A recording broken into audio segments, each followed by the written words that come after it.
seated in the second row at Queen Elizabeth II's funeral. Prince Harry and Meghan Markle were reportedly excluded from a state event held at Buckingham Palace. King Charles III hosted leaders from around the globe who had traveled to London to attend the funeral. While Harry and Meghan were reportedly initially invited, the palace later decided that only working royals should be in attendance. And Meghan Markle and Prince Harry were asked to kindly leave. And Meghan Markle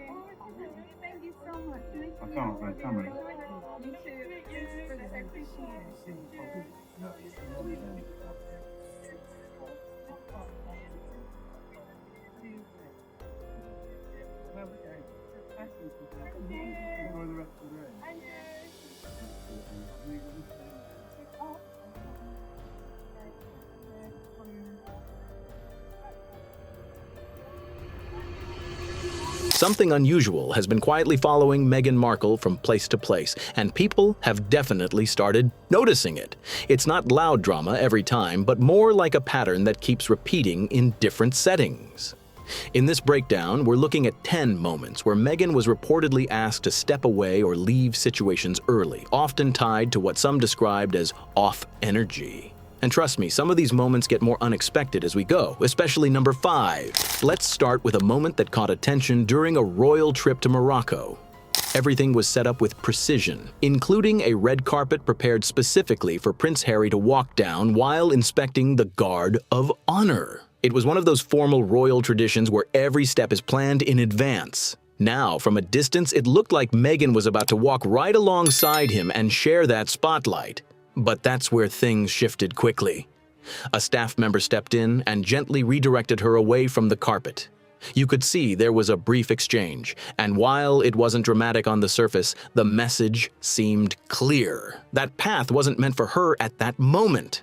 She ended up walking beside the carpet instead, and her expression looked noticeably tense.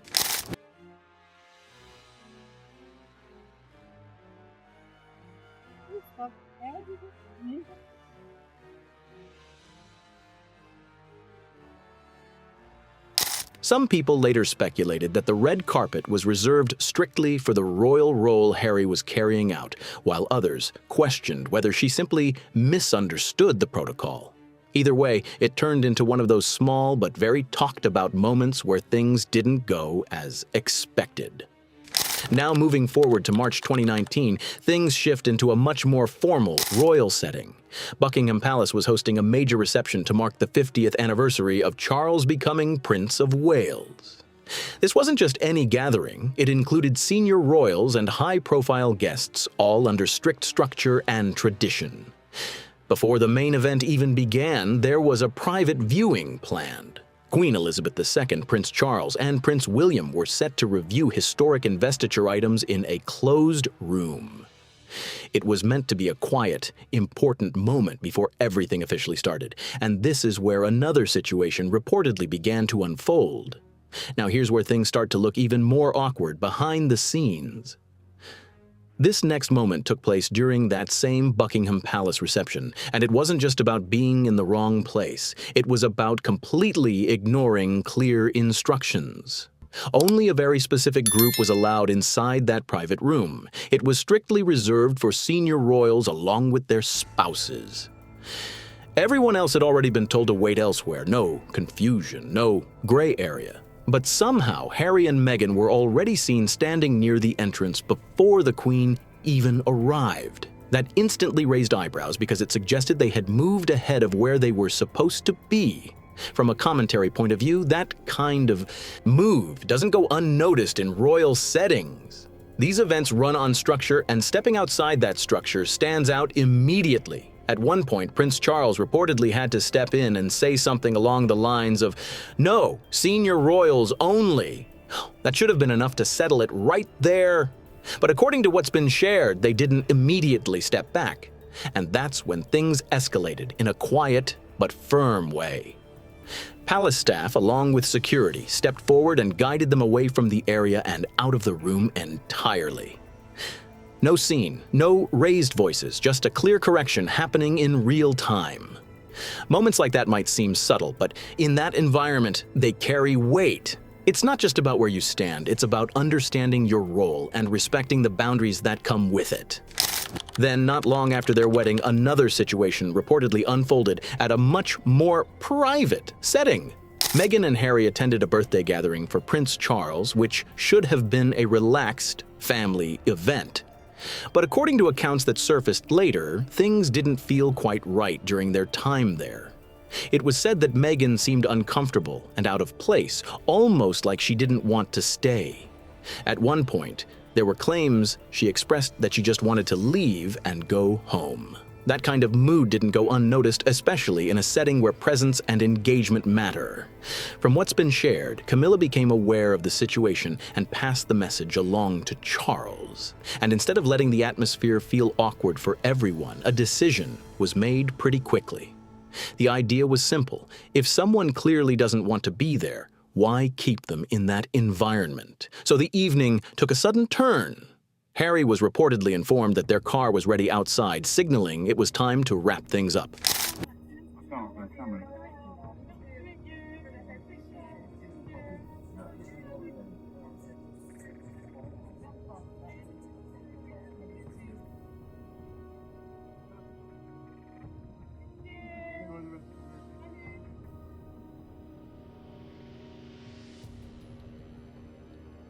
There wasn't a big scene, no loud exit, just a quiet but noticeable early departure. They greeted a few people, kept it polite, and then left sooner than expected.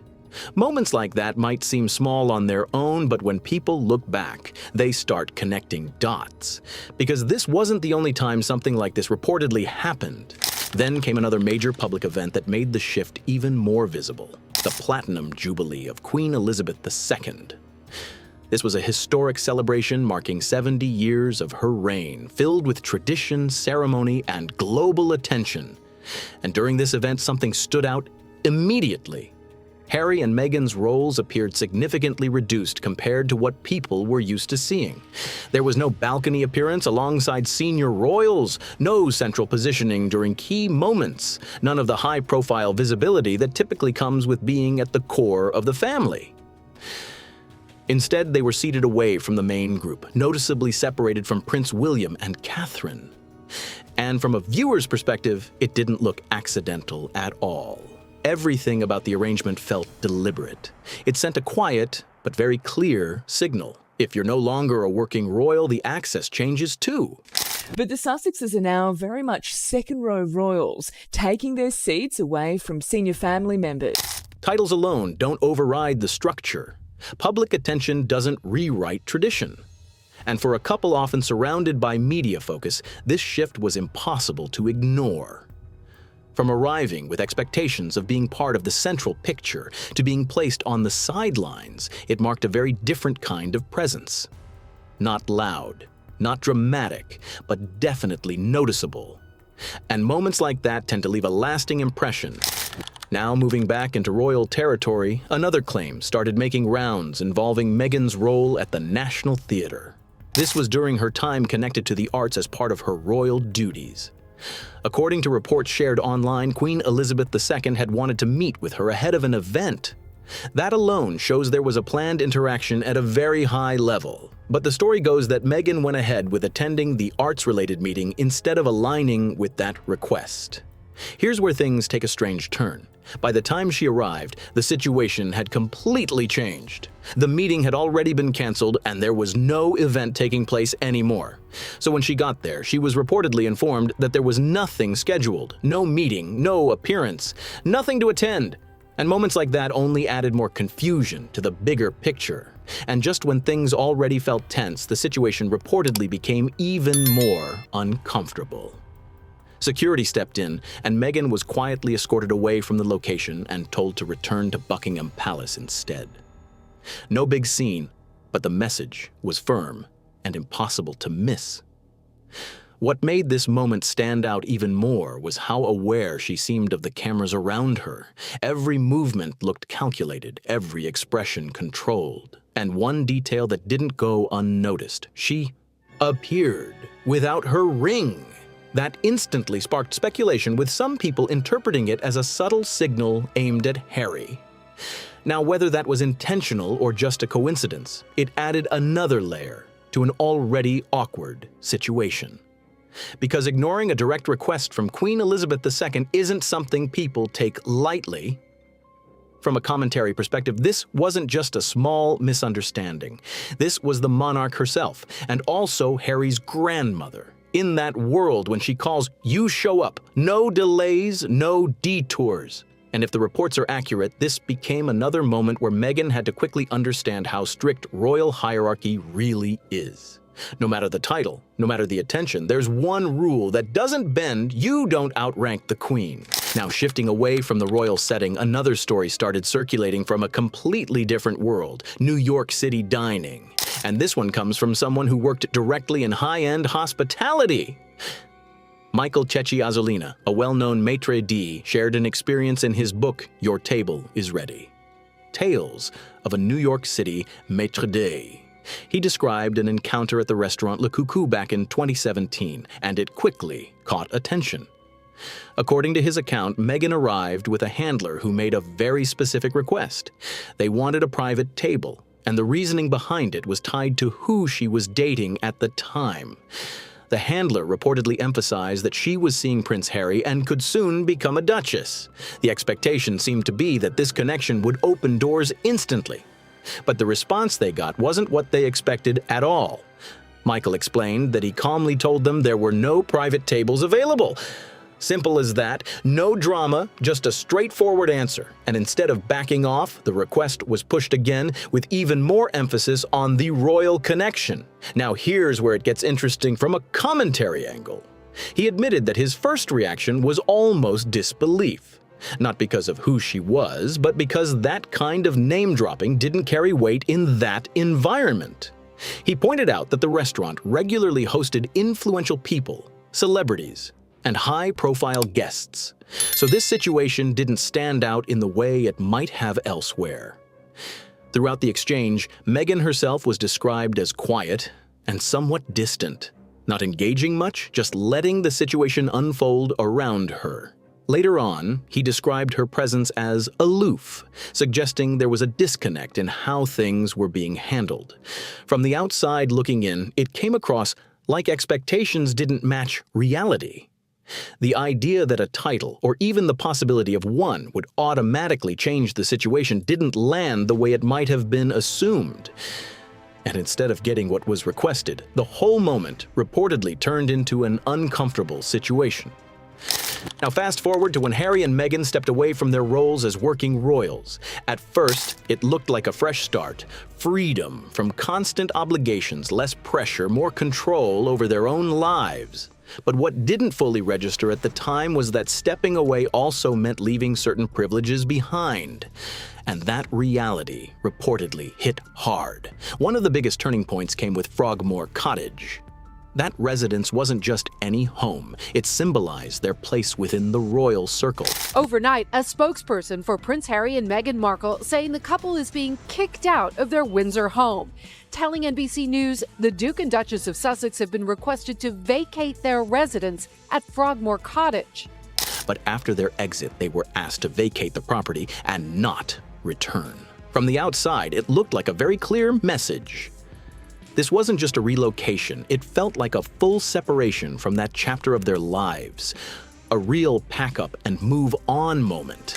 And then came a shift that was impossible to ignore.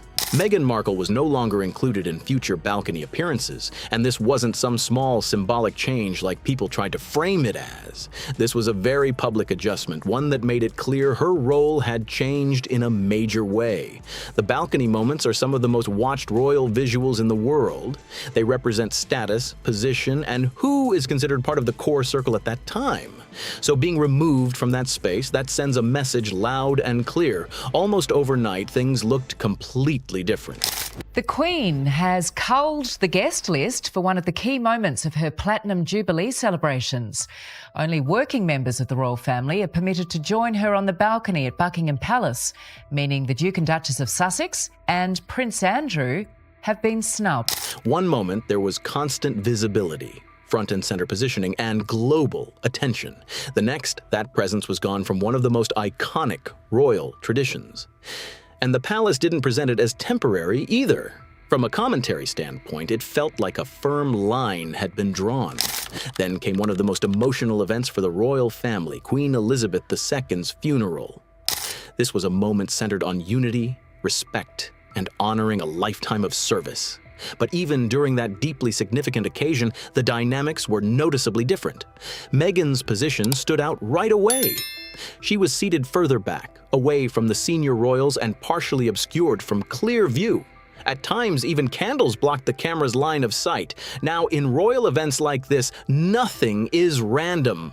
Every seat, every step, every visual is planned with precision. So when something looks off, people notice. From the outside, it didn't appear to be a mistake. It looked structured, intentional, and carefully arranged. And while she was still present at the funeral, the placement itself told a story without anyone needing to say a word. We're shocked to see that Prince Harry and Meghan Markle were relegated to the second row during the Queen's funeral. In royal terms, being physically there doesn't always mean being part of the inner circle. Sometimes the distance says everything. It's not loud, it's not dramatic, but it's understood. Beyond that, there were also reports about other high-level events happening around the same time. One of them involved a major state gathering, hosted by King Charles, bringing together important figures from around the world. And notably, Harry and Meghan were not included in that event. Seated in the second row at Queen Elizabeth II's funeral, Prince Harry and Meghan Markle were reportedly excluded from a state event held at Buckingham Palace. King Charles III hosted leaders from around the globe who had traveled to London to attend the funeral. While Harry and Meghan were reportedly initially invited, the palace later decided that only working royals should be in attendance. From what was being said, those types of occasions were reserved strictly for working royals. The ones actively representing the institution on an official level. So their absence wasn't framed as a last-minute decision. It was presented more like a boundary that had already been set. And again, this comes back to structure. In that system, roles matter. And once those roles change, access changes with them. Now, when it came to King Charles's coronation, expectations were all over the place. This was a massive global event filled with history, tradition, and attention from every corner of the world. From a commentary angle, it would have been one of the biggest stages possible. But Meghan didn't attend. Different reports circulated around that decision. Some suggested it was linked to her current standing within the royal structure, while others framed it as a personal choice.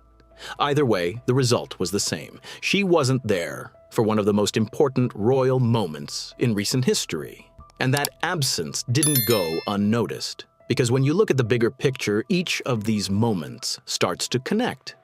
The balcony, the funeral positioning, the guest lists, the coronation, it all reflects a clear shift in how things are being handled. Not chaotic, not explosive, just very deliberate.